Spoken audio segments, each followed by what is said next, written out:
If you're watching this video, it probably means you're thinking about starting a new business. Or maybe you've already started a new business and you just want to make sure you're on the right track. Well, in either case, congratulations. Starting a new business takes a lot of guts, but starting a business can be so rewarding, both personally and financially. In my law practice, I've worked with thousands of entrepreneurs and startups. Some have been wildly successful, and others have made some huge mistakes that have cost them everything. In this video, I want to talk about the 10 most common mistakes that entrepreneurs make that can cause them to get derailed from their business. More importantly, I'm going to talk about ways to avoid these 10 common mistakes. Hi, my name is Carr Ferrell. I'm a Silicon Valley attorney. Welcome back to my channel. The number one problem that I see entrepreneurs make, that I see in startup businesses, is that they're delivering a product that people don't want. For tech startups, this is just a problem that doesn't need solving.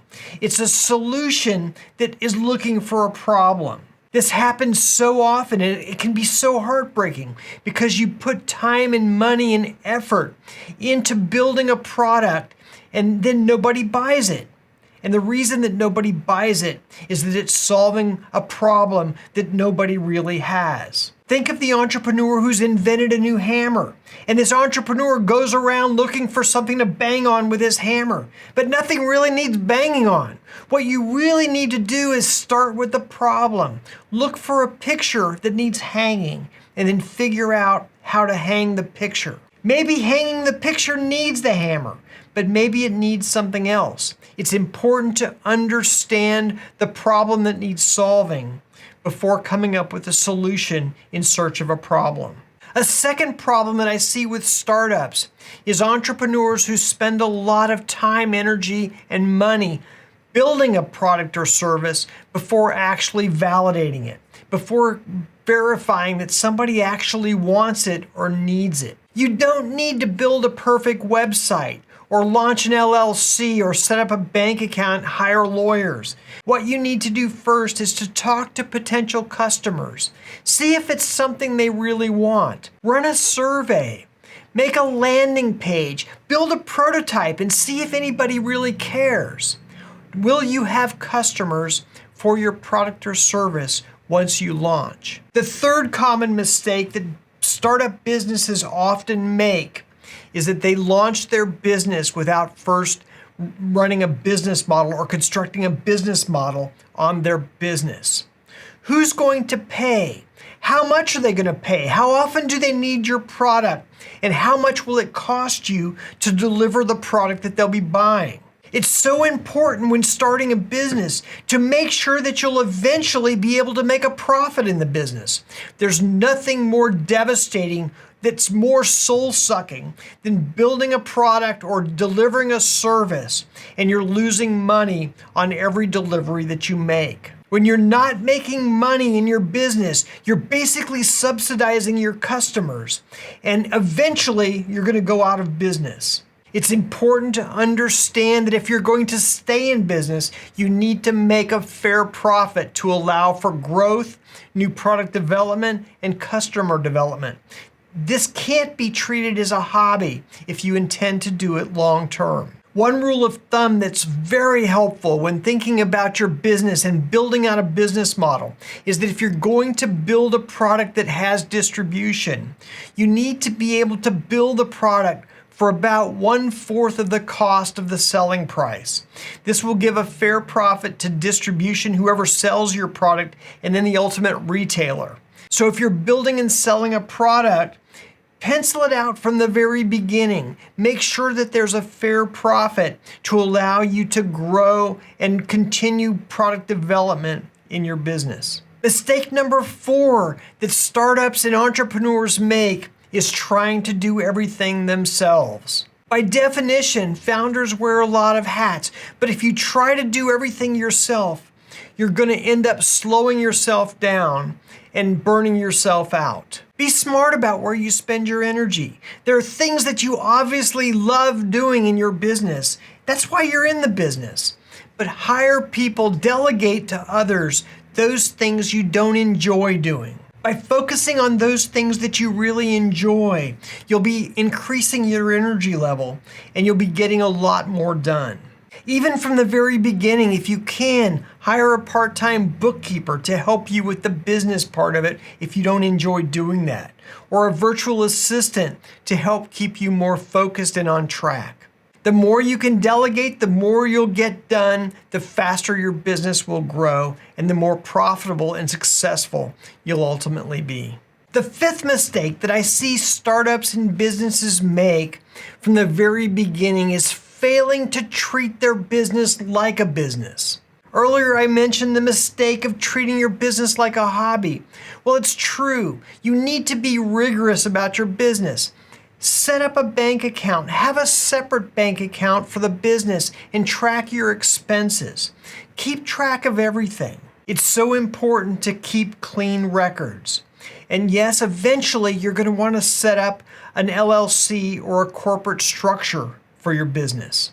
It's important early on not to let the paperwork details slow down the progress of your business, but you can't ignore it either.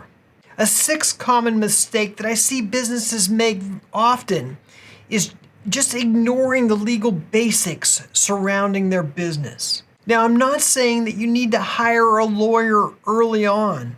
In fact, you can waste a lot of money by getting over-lawyered at the very beginning of your business. However, it is so important to write stuff down. If you have an agreement with a co-founder, if you have a non-disclosure agreement with a vendor or a contractor, it's important to write these agreements down.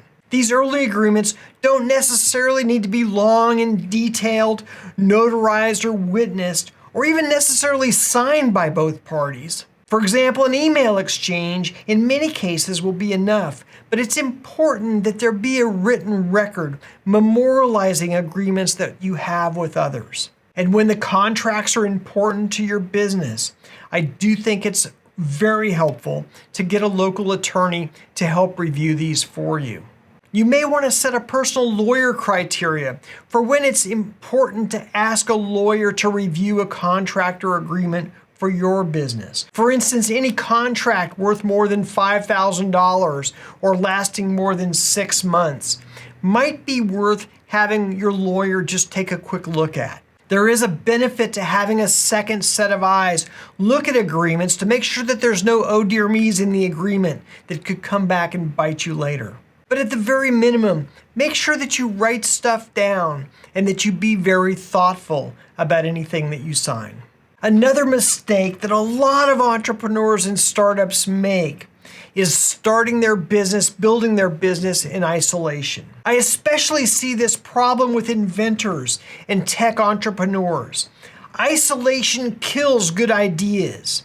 The ideas, the inventions can die of their own silence. It's important to talk to people, to join communities, to share your ideas and get feedback. The feedback is going to make your ideas better. And it's very difficult to find and attract future customers if you're not willing to share your ideas. If you are worried about your idea being stolen, consider a provisional patent application to give you initial protection so that you can at least talk about your ideas. It's easy to over-worry about somebody stealing your idea, where really the biggest worry is that of nobody ever hearing about it. The eighth common mistake that I see businesses and startups make is that of trying to be perfect. Perfection is the enemy of momentum. It's too easy to wait until the product is perfect before you launch it. The first version of anything is going to be rough. The important thing is to get your idea, get your product out in front of people, to get their feedback and to make improvements. As a new company, as an entrepreneur, it's important to build fast and learn faster. The ninth common mistake that entrepreneurs and startups often make is spending too much too soon. We often see new founders spending too much on branding and web pages, on new gear and test equipment, and even on lawyers before a single sale is made. Be scrappy at the start. Test your way forward and think of every dollar as runway. And don't spend these dollars on things that don't get you traction. And then the 10th common mistake that startups and businesses often make is not defining success. What does success mean for your business and for you? It's important to set goals and not continually chase the horizon that you'll never be able to reach. Maybe it's the first $10,000 in sales or the first 100 customers. But it's important to understand what goals for your business will look like. Write down those goals and enjoy and celebrate the achievement of arriving at each one. Starting and building a business is hard work, but it should be a lot of fun. There should be joy in it and a lot of satisfaction in achieving your goals. And it's always important to keep in mind that building a business is a journey and not a destination. Okay, that's really all I have to say today about the 10 most common mistakes of startups and entrepreneurs. If you've made some mistakes in your business, we'd love to hear about these mistakes and to learn from them. Tell us about them in the comments section below. In the meantime, I'll look forward to seeing you on the next video.